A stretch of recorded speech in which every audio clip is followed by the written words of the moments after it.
Hey, how you doing? What's going on, people? My name is Tim Black. Welcome to Coffee with Tim Black.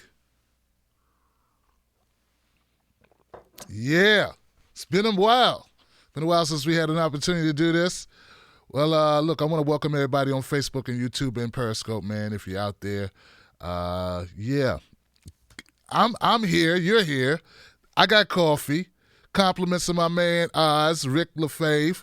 And it's great coffee, and I figured why not do a coffee show?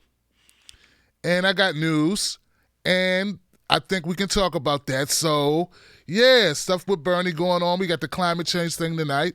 So I figured over a cup of Joe or tea or water or hell, even a Bloody Murray if that's how you get down during the middle of the day, we can have a conversation and kind of get up to speed.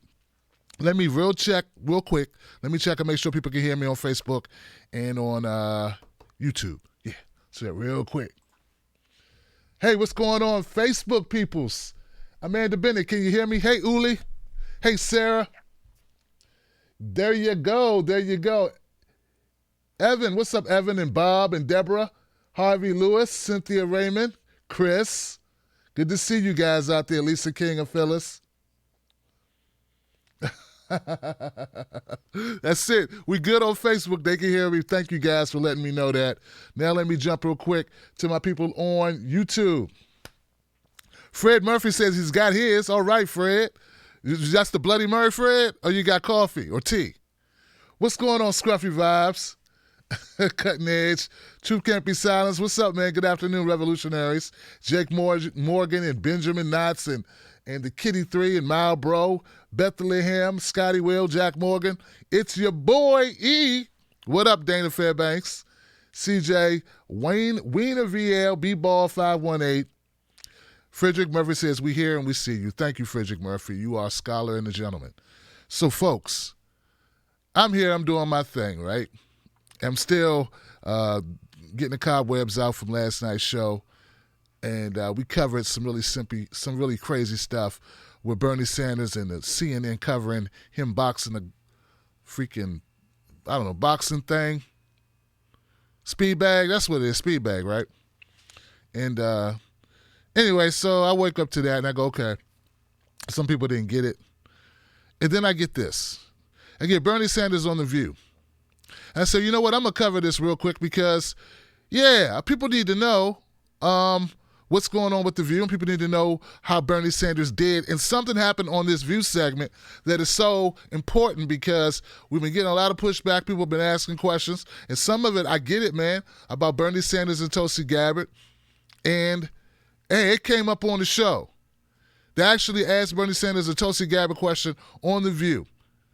And also some other crazy things happened. So, guys, I want to share with you a couple of the segments on The View with Bernie Sanders today, and then we're going to talk about it. Here goes the first one.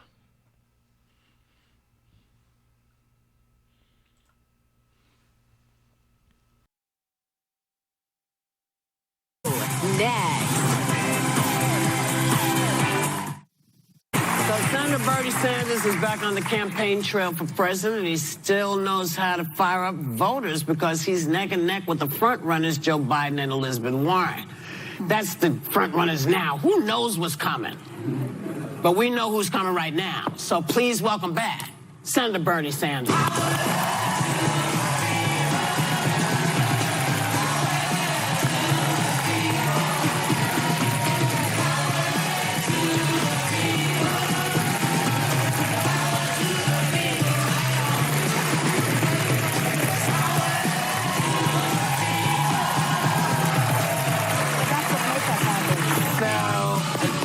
Did you do that? Yeah, I did. That's joy all over. Sorry. I'm going to have to explain this to my wife. You got me in trouble already. So, B. Yes, Whoopi. What's up? Why is this different than the last time? Why is this day different? Well, it's different for a couple of reasons. Last time, essentially, I was running against one candidate. Now we got about 20 candidates out there. And the second way it is different, and I'm pretty proud of it, is that many of the ideas that I talked about 4 years ago when I was on this show, when I talked about raising that minimum wage to $15 an hour, making public colleges and universities tuition-free, canceling student debt, and looking at health care as a human right. What am I doing here? Keep talking, because The chair, stand up, stand up. keep talking, Bert. Yeah. That's B-roll. So, Okay, and making health care a human right, not a privilege, and guaranteeing health care to all people, those ideas 4 years ago were perceived to be radical. And today you find that a lot of candidates and a majority of the American people agreeing with that.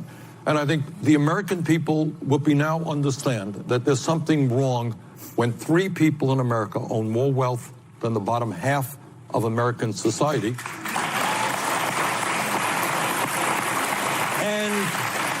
And in the midst of that massive income and wealth inequality, half of the people in our country are living paycheck to paycheck, struggling. Am I right about that? Yeah. I mean, you know, if your car breaks down, if you get sick, people are scared to death. This is the wealthiest country on earth. We should not be in that You would position. think that, given what you just said, that they would be voting in droves and mass amounts, and I don't see that. Well, A lot of people don't vote. and that's a very good point, Joy, and I think a lot of, you're welcome. Should we leave you two by yourself? Yeah. No, you guys can stick around. That's all right. No, but the point there is I think a lot of people are discouraged and disillusioned. And really what I think goes on in American politics, you got millions of working people who say, you know what? I can't afford health care. I can't afford child care. I can't afford to send my kids to college. I'm paying 40, 50% of my income in rent. Does anyone pay any attention to me? They think their vote doesn't count, I think is why they don't vote. But I agree both with parties you. are not going to help them. Yeah, That's right. And I agree with you, Senator. I think your ideas were, you've been a vanguard in that sense. And people were saying that the things that you were saying were just crazy. Yes. And let's talk about then Senator Elizabeth Warren, because not only is she a friend of yours, she shares a lot of the same ideas that you came out with first. She's saying Medicare for all, free public college, the Green New Deal. Is there enough room in the party for both of you? Because are you now in danger of splitting the vote and giving Joe Biden a clear path to the nomination? Well, Sonny, Elizabeth is a friend of mine. She and I have known each other for well over 20 years. And she's going to run her campaign, and I will run my campaign. I think and feel very good about the campaign for, among other reasons, that at the end of the day, the way you win in politics is not through TV ads and radio ads. You win through door-to-door campaigning, people getting on the phone call. We have well over 1 million volunteers. We have more contributions coming into our campaign, averaging all of $19, I should say, low contributions, for more people than any candidate in the history of American politics. So I think we got that grassroots support to win the election. Okay. Can I ask a question? Andrew Yang was here and made perfect sense to me. And I haven't heard really anybody else in the party, whatever party we're talking about, say, hey, do you realize that if Facebook and Amazon and all the other gigantic corporations paid any tax, we could find some relief for regular Americans? Sure. Do you agree with that? Of course I do. I've been talking about that for years. Well, no, I haven't. When Andrew came on and sort of broke it down, what he suggested, and I'm sure you know this because you've been spending time with him, but his idea was, if one of those companies gave every American $1,000, people's lives would change. What do you think of such an idea? But this is what I think. Okay. I think that right now, when you have Donald Trump and his friends giving well over $1 trillion in tax breaks to the 1% and large profitable corporations, I think that's obscene. Right, but will you change that? Of course I'll change it. Well, how do I know this? Because I've been talking about it for 25 years. Well, you haven't. Not for me. Not like this. Yeah. But look, it's a little different. What you got right now, Yeah. Whoopi, this is what you got. You got Amazon, owned by the wealthiest guy in America. made over $10 billion in profit last year. Do you know what they paid in federal income tax? Nothing. Not a penny. Yeah, I know. That's insane. I know. So what I'm asking you is it's your position that these corporations, all of these big corporations will now, if you're elected president, one of the things you're going to make sure that they do is they pay their fair share, and that will trickle to the American people. That's at the very top of my agenda. Absolutely. Yes, that's his Absolutely. I don't, I don't really know because, I've watched you over the last several years, and I've had lots of questions about what you want to do. So Yang's also talking about giving every American money. Yes. All right, but I'm talking about giving every American a job, which I think is terribly important. We have an enormous amount of work to be done in this country in terms of climate change to transform our energy system away from fossil fuel. We're talking about creating up to 20 million good-paying jobs. Yeah. We're talking about rebuilding our crumbling infrastructure. We're talking about building the millions of units of affordable housing that this country everybody desperately... says that, Bernie. No. Everybody Well, in all due respect, I think the agenda that I am bringing forth is the most progressive agenda ever brought forth by any candidate, serious candidate running for president of the United States. Can I... Okay, you want to ask a question? I just want to ask something on that point, because Nancy Pelosi is now saying that the moderate is the one that basically is the most elected. Well, I love Nancy, but she and I disagree on this issue. I think the way you beat Donald Trump, and I must say that in my view, Donald Trump is the most dangerous president probably in the history of this country. We agree.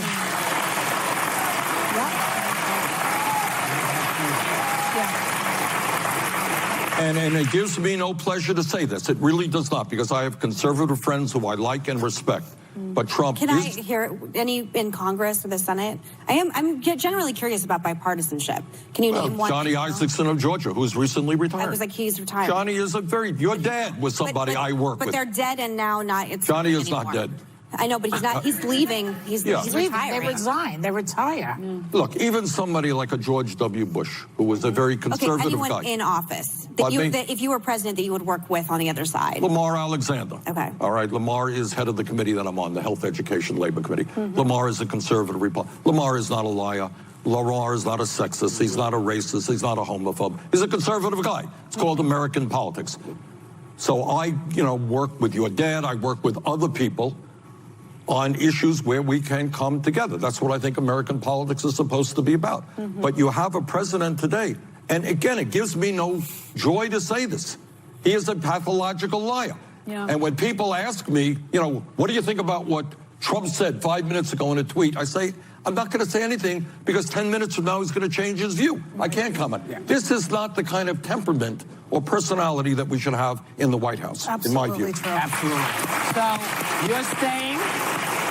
You want to stay a little bit longer? Sure. All right. So we're coming back with more with Bernie Sanders when we come back.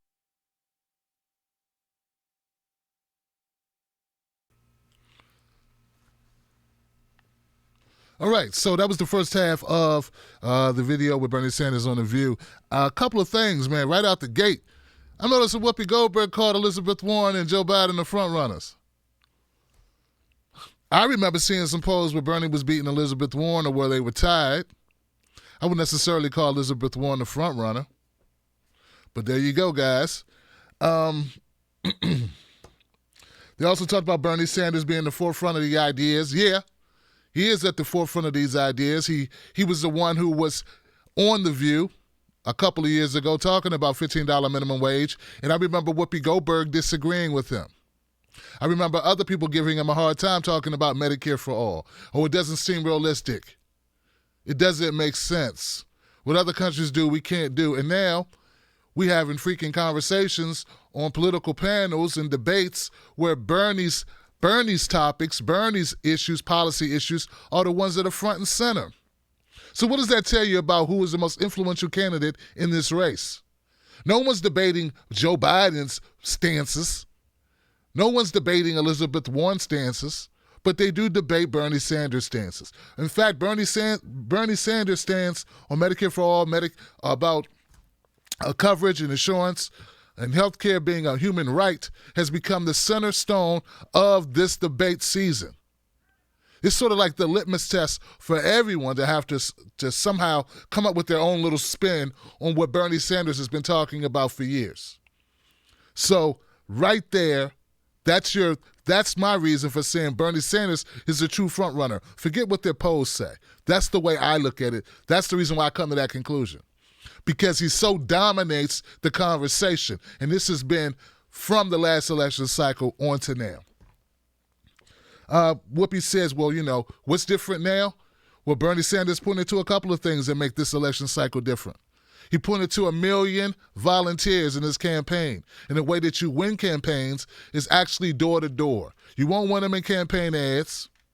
You won't win them taking dark money and running a bunch of ads in states, but you will win them with grassroots support and energizing people.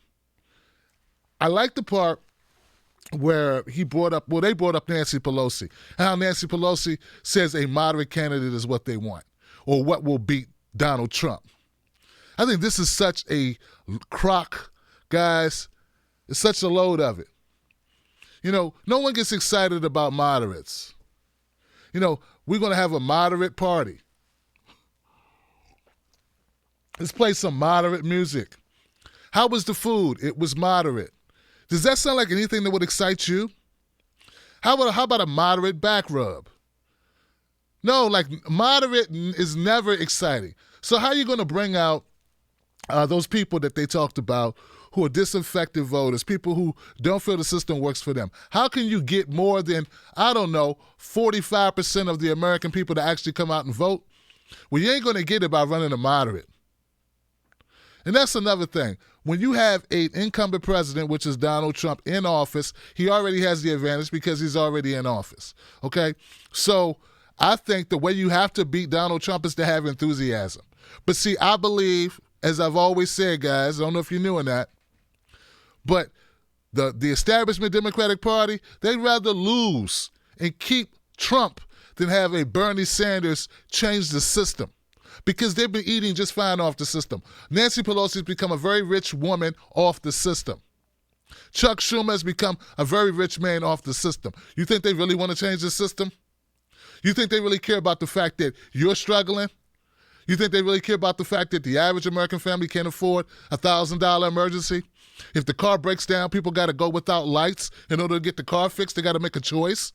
Do you think that Nancy Pelosi has those type of problems? And do you think she's willing to give up money or give up power to see that change in America tomorrow or by the next election? See, I truly don't believe they will. But I could go on and on. Let me hit a couple of more points. What the hell is Whoopi talking about? She doesn't know that Bernie Sanders has talked about big corporations and tax breaks. It's only the cornerstone of his, that was his main thing. Right after Medicare, it was always, come on guys, say it with me. How much does Amazon pay in taxes? How much did Walmart pay in taxes? How much did Google pay in taxes? I mean, it's embedded in my brain. He said it so often. Oh, so you thought when he said, hey, listen everybody, Walmart doesn't pay anything in taxes. You thought he was just saying that. You mean you actually believed he wasn't going to tax them? You actually thought that he was just saying it and he didn't mean we're going to take that money and redistribute it?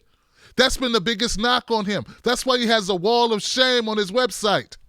This means that Whoopi Goldberg really does not, and don't get me wrong, I don't know what Megan's doing up there. Sonny's really disappointed me with her smear on Tulsi Gabbard. But gosh, man,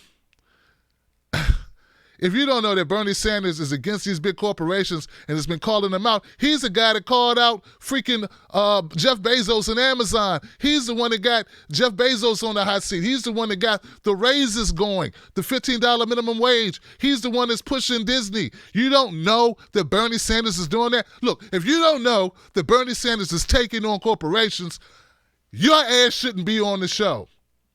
I mean, come on, man. I'm willing to put up with a lot, but if you don't know that, if you are that dense that you don't know that, Bernie Sanders is anti-corporations dodging paying their fair share of taxes. I mean, he talks about it all the time. How does Bernie Madoff's secretary pay more in taxes than Bernie Madoff? You really don't know that that's his thing? See, this makes me feel like they're just trying to prop up anybody against Bernie Sanders. What does Andrew Yang have to do with this? Andrew Yang learned it from Bernie. Andrew Yang is talking about income inequality. In his book, he talks about Bernie being his idol. Same thing with Mayor Pete Buttigieg. Same thing. He wrote a book. Oh, look at Bernie Sanders. Bernie Sanders is an inspiration. All of these people, when they were idealistic, before they started running for president, Bernie was the guy who had the policies that inspired them. But Whoopi Goldberg and many others have no freaking clue what Bernie stands for. But see, I don't think Whoopi's that out of it. I don't think that she is that much a moron. I think she knows. I think she's following a script that they say, this is what you say, Whoopi. Say this dumb crap here and discredit Bernie. Say this dumb crap and interject Andrew Yang. We wouldn't want to give Bernie too much spotlight. All right. Jesus. Getting a little pumped up for a coffee break. I don't want you guys getting upset and getting fired now because I'm getting you all pissed off. All right? I'm telling you, man. All right, before we go to the second part of the clip where Bernie talks about Tulsi Gabbard, I just want to remind you, tonight CNN has a climate change town hall. It's a marathon town hall that lasts over 7 hours. It begins at 5 p.m., okay? Each one of these candidates, several candidates will get an opportunity to talk about the climate change proposal, how they're going to deal with the impending doom of climate change, and what actions they will take if they were president. It starts at 5 p.m. with Julian Castro. Then 6:20, Kamala Harris, who somehow pulled herself away from her donor meeting up in the Hamptons to be here. So that's going to be great. Klobuchar is at 7. 8 o'clock, we have Joe Biden. At 8:40, we have Bernie Sanders. 9:20, Elizabeth Warren. 10 o'clock, Beto O'Rourke. 10 o'clock, Pete Buttigieg. 10:40, Beto O'Rourke. 11:20, Cory Booker. All right, so remember tonight, 5 p.m., CNN. You can catch it online. I don't think you need a subscription. Go to CNN.com and check out the climate change debate. One last thing, guys, before we go to the next clip. Elizabeth Warren. I did like one part where they pointed out how Elizabeth Warren all of a sudden has adopted all of Bernie Sanders' policies. Yeah, I find it really strange. Or coincidence that all of a sudden Elizabeth Warren has all of these policies that derive from Bernie Sanders. Seems like somebody's a policy thief. And I hear all how Elizabeth is so progressive. Once again, guys, where were these policies 5 years ago or 4 years ago or 3 years ago? Where was all of this progressive integrity coming from Elizabeth Warren? Where was it all? I want to know where it was. Why was it so dormant? All of a sudden it has risen. And I appreciate the fact that Bernie Sanders took the high road, saying a 20-year friendship is what he's had with Elizabeth Warren. She will run her campaign, he will run his. I appreciate it. I'm just saying, Bernie can't say it, I say it for him. Elizabeth Warren is a policy thief. And she's trying to steal my man's thunder. All right. And unfortunately for some people, it's working. Got to keep hearing about how great Elizabeth is. Yeah, I guess if you stole lyrics, if you bit lyrics, I guess you could rap pretty good.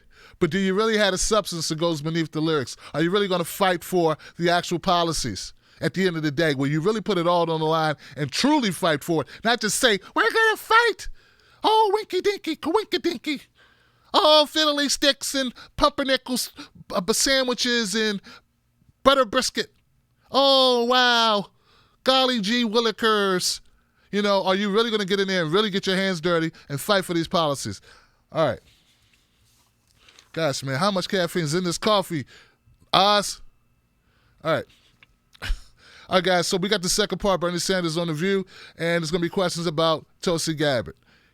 Here we go.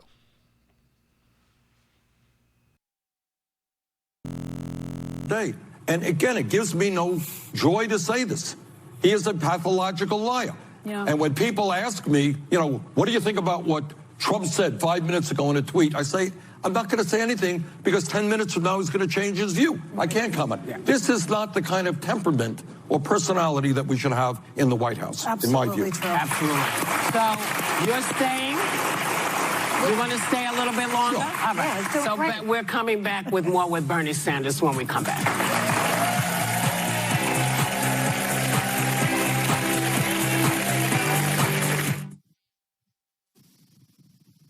We're back. See? With Senator Bernie Sanders. Abby? We started the show talking about someone you know well, Joe Biden, still leading the polls.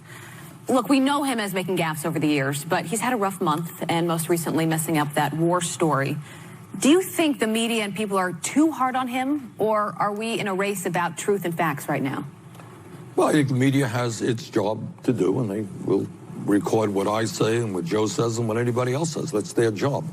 All I can say is I've known Joe for many, many years in the Senate and worked with him when he was vice president. We're friends.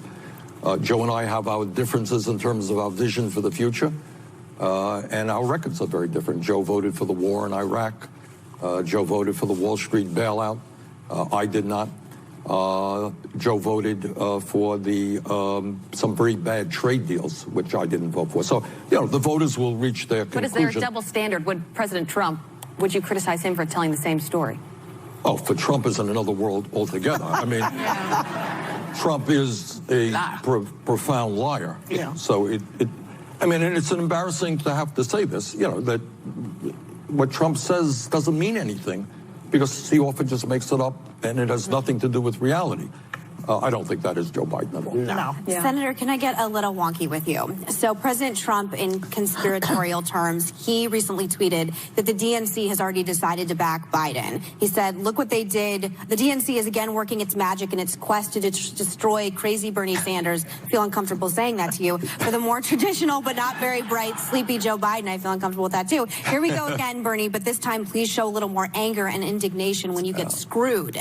So he's basically saying that the DNC screwed you over last time for Hillary and is going to screw you over again. Do you think that's happening? And if it does, will you have a contested convention? Well, Meg, let me respond in 2 sentences. And I would never speak that. I know you. I know you. We have our When differences, but President Trump refers to somebody else as crazy, talk about, you know, somebody in a glass house. So President Trump. It's called a projection. Yes. so you feel like the DNC is in the tank for candidates? Look, last time around, and this time, my campaign, you know, talked about it with Whoopi, we are taking on the establishment. That's no great secret. We're taking on Wall Street. We're taking on the insurance companies, the drug companies. We're taking on Trump. We're taking on the Republican machine. We're also taking on the Democratic establishment. The difference, though, between this time and last time is, as you will recall, before the first vote was cast in Iowa, Secretary Clinton had 500 superdelegates lined up behind her. In other words, like it's a 100-yard race, she's on the 30-yard line. We ended that. I would go further, but right now, on the first ballot at the Democratic National Convention, no superdelegate will be voting. That's a step forward. Second of all, I'm feeling pretty good about our campaign, and I very much appreciate President Trump's wholehearted concern about me. I know he is being sincere about this. Can I just follow up really quick, though? But Congresswoman Tulsi Gabbard is saying she's been excluded from the DNC stage, and she actually resigned, as you know, as vice chair of the DNC last time because of your treatment. Number one, do you think that she was right? Again, I just don't know if getting rid of superdelegates is enough. And do you think it's your turn to stand up for her to be on the debate stage now? Let me just say this. I would go further. I would ban superdelegates from voting on any ballot. We could not achieve that. We got them off the first ballot, which was a step forward. Tulsi is a good friend of mine. Where the DNC right now had a difficult problem. How do you deal with 20 candidates who are running? Do you have 20 people up on the stage together? Does that make a sensible debate? I think not. So they came up with their approach. I am not a great fan, I should tell you, Megan, as to how we do debates in general. Right. My own feeling would be, rather than giving people 45 seconds to talk about what we do with the crisis of high cost of prescription drugs, we focus on healthcare, we focus on climate change, do it issue by issue, rather than trying to deal with 50 different issues in a short period of time. I'd like to get into an issue very quickly with you. We're running out of time. Yesterday, Walmart announced it was ending all handgun ammunition sales. It asked customers not to carry guns into stores. It got rid of handguns in Alaska, making it a complete exit from handguns for Walmart. While over the weekend, Texas loosened up its gun laws. Now, if you are elected president, first day in office, Senator, what do you do about it? We announced to the country that we will not be intimidated by the NRA. That we will, in fact, look, what has gone on recently in Odessa, Texas, Dayton, Ohio, El Paso, so many other instances. The American people and the children of our country are horrified. And we have got to do everything that we can to end the gun violence. And here's the good news, Sonny. The good news is that, by and large, the American people want to pass strong gun safety legislation. And more people, by the way, agree with the position I've had for a long time, that we should ban the sale and distribution of assault weapons in this country, which I think is the right thing to do. Well, there you have it. So, our thanks to Senator Bernie Sanders. We'll be right back.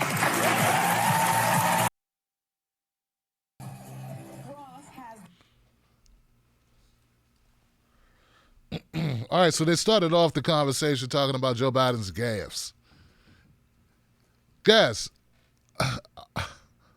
would they even call them gaffes as anybody else did them?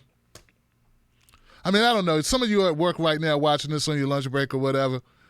If you offended, I don't know, everybody in your office, would they just call it a gaffe, or would they call that a reason to be terminated?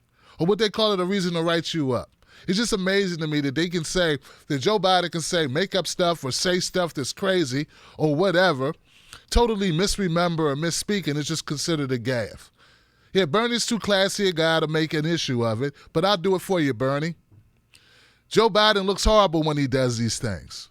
It's not good. And it's obvious, I mean, if you want to use your son's death in order, a way to try to say, well, we don't need Medicare for all, like you are so intimately connected with health care that somehow you make it reasonable to say you don't support everyone having health care coverage. I don't know how you do that, but if you do that, okay, that's fine. But I think it's disgusting to then for Joe Biden to take, I don't know, one story and squeeze it in with another story and stretch it out with another story of totally unrelated events to try to make this narrative so he can score points on the campaign trail. It's not cool. It's not right. And hey, I just think you should hit him on it. But Bernie, being a bigger person, he doesn't hit him on it. In fact, he says, hey, he sticks to records. He says, hey, I got different policy positions than Joe Biden. I've made different decisions. I voted differently, and let's keep it there. And I get it. I get it, okay? I'm just a little bit more controversial, I guess, all right? But I do appreciate the part where he won't compare Joe Biden to Donald Trump. I mean, yeah, I think it's important to be accurate as possible if you're up there talking, that Joe Biden shouldn't go off the ranch. He should stop letting a horse run out the barn every time he opens his mouth on the campaign trail. But come on, guys. Like, Trump will just say anything, and he doesn't really care about accuracy. So I think you can't just say, okay, you got two people, let's just toss a coin about who's least accurate or who tells the biggest whoppers. I think, obviously, Trump is the Lion King, and I don't know. Joe Biden may be the Dutch of falsehoods. Or the Duke of stretching the truth. I don't know. Duke, the Duke of falsehood. That's it. One of those. All right. The DNC backing Biden. Notice this was interesting. Meghan McCain quotes a tweet from Donald Trump. Did anyone notice the date on that tweet? The date on that tweet was like April. Yeah, April. See, this is the thing about The View. And I try to tell people, look, The View is only there to knock down progressive candidates. Like, that's their main focus when they do these shows. That's what they're trying to do. Why else would you be digging through old emails or old tweets of Donald Trump to bring them up on the show? Just to try to sandwich him about the DNC.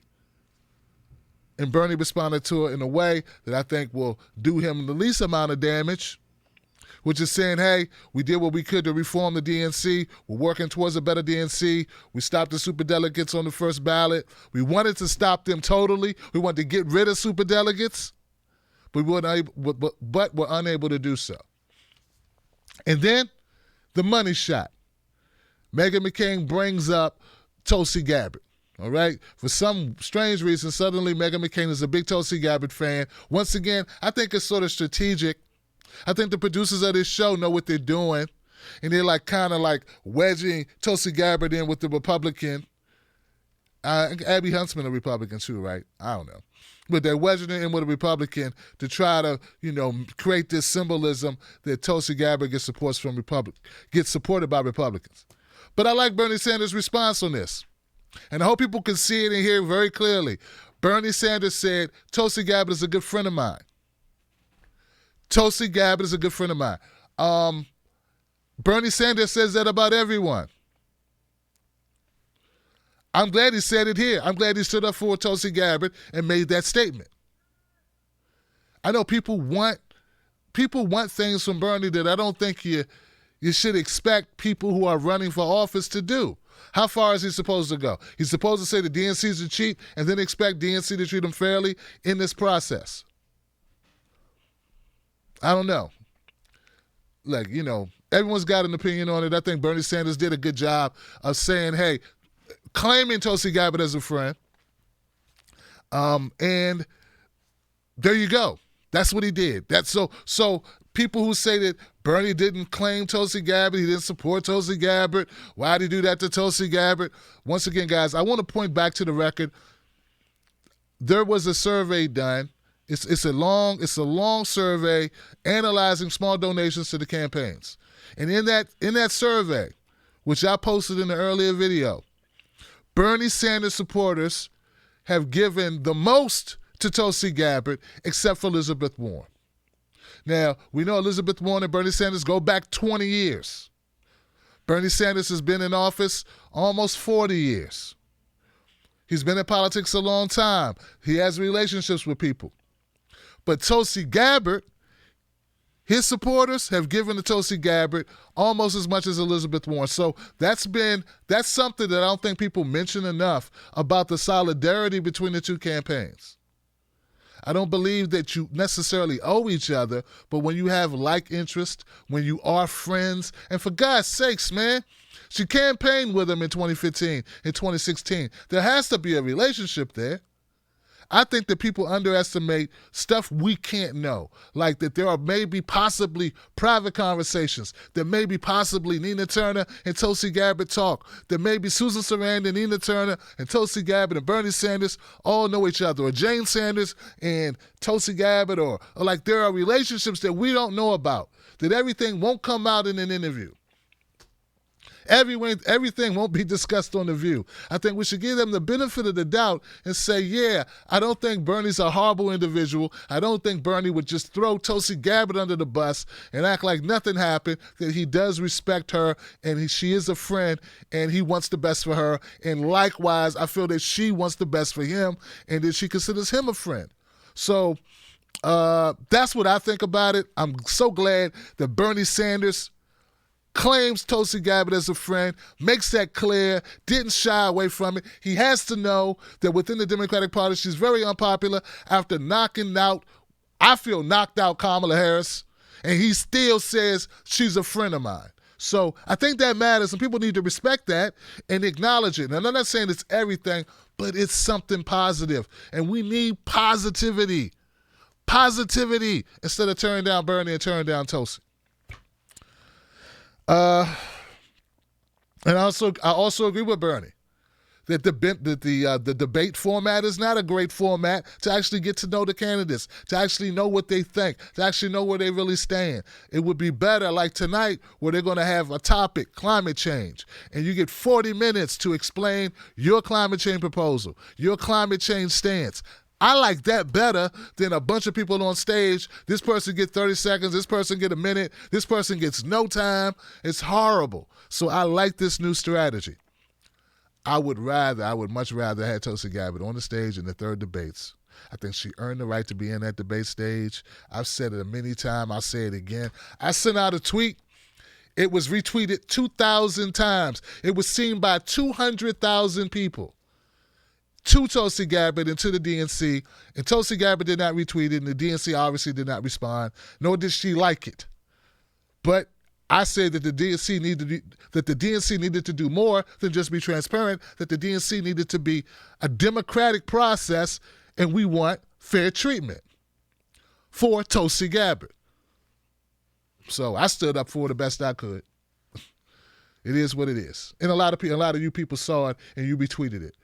So I just think it's not only up to candidates to stand up for candidates. I think it's up to the media to stand up for candidates. I think it's up for us to stand up for candidates. Sometimes we can say things that they can't say is my point. That's my point. We can say stuff a lot plainer, a lot simpler, a lot more go for the jugular than some of our candidates can. So that's it, guys. That's what I got from it. Once again, I feel great. I feel great that Bernie Sanders supported Tulsi. I feel great that he stood up for himself. I feel that this is going to be something. This is going to be something we can build on, and we still have a long way to go. And I'm glad both of those progressives are still in the race. All right, remember, guys, Thursday, Scott Santine, UBI advocate, will be on the show, and look, this is going to be a great show. I'm looking forward to it. Thursday, 10 p.m. Tonight, Climate Change Forum started at 5 p.m. CNN.com if you want to check that out. And you can find me at Real Tim Black on Facebook and Twitter. Also, Tim Black at Night on Instagram. All right, guys. Thank you for sharing your coffee with me. I know you weren't expecting me to come by with coffee, but I'm here, you here, we drank coffee. They talked. Hey, look, man, I got a little pumped up, man. I just get tired of the View, man, with the fabrications and the false narratives, you know? You think they really care? I don't think they really care. I mean, Meghan McCain pulled out that old tweet from Donald Trump about the DNC is going to cheat you. Are you going to contest the convention? He's trying to win, man. He's trying to win. Does the DNC favor establishment candidates? I don't know. Do you think the establishment favors establishment candidates? Yeah. Yeah. Like, that's a question you need to ask. If you're asking, like, you know, why would you need to ask if the establishment favors establishment candidates? I think it's not really a question. It's just a way to try to hurt Bernie. Do you guys understand that? When you say, Bernie should say, yes, this is crooked, it's rigged, and they're trying to destroy me, you just realize that would hurt Bernie. I want you to understand that him saying, yeah, the DNC is rigged against me, and blah, blah, blah, that is dangerous because a lot of moderate Democrats who might vote for him would be turned off to him. They would demonize Bernie and use it against him. You would feel good. I would feel good. We'd be like, yay, Bernie, you sucked it to him. And then he would go down in the polls. Because CNN and MSNBC and CBS and ABC would all trash him, and New York Times and the Washington Post and Politico and the Daily Beast and the Salon would all trash him in the media simultaneously. Meanwhile, we'd have a few people like Lee Camp and Jimmy Dore and myself standing up for him. And that's just not enough to combat all of the garbage. Get it? And look, this weekend, if you're in the Baltimore area, and if you're going to the Jimmy Dore show, I'm going to be there at the Jimmy Dore show, on stage with him and Lee Camp, and I think Graham Elwood and Ron Placone. We're going to have a great time, guys. So some of my people were asking me if I was doing it, and yeah, Jimmy gave me an invitation to come join them on the show, so it's going to be great. So I'll be in Baltimore this Sunday with Jimmy Dore performing, and it's going to be fun. All right, so shout out to Jimmy Dore, shout out to Steph Zamora and Ron Placone, the whole crew, man. Shout out to Lee, shout out to Ron Placone and Graham. Yeah. Now let me run in my comment section real quick and see if anybody had anything to say besides Tim. Why are you bugging me during my coffee break? Yeah, we got a few people out here, man. We got to learn the truth. Been sick because of corpse scumocratics.